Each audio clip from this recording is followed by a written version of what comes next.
Sonra da şöyle içine sokuyorsun şöyle. İş var.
Alayım mı?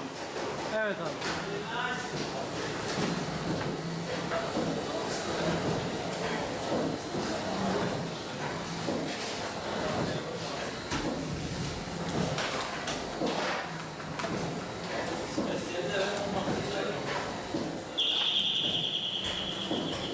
Siz çalışın abi.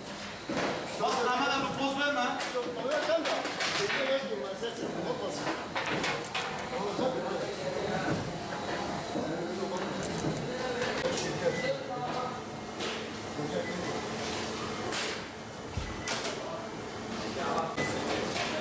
Diyorsun bana sakın.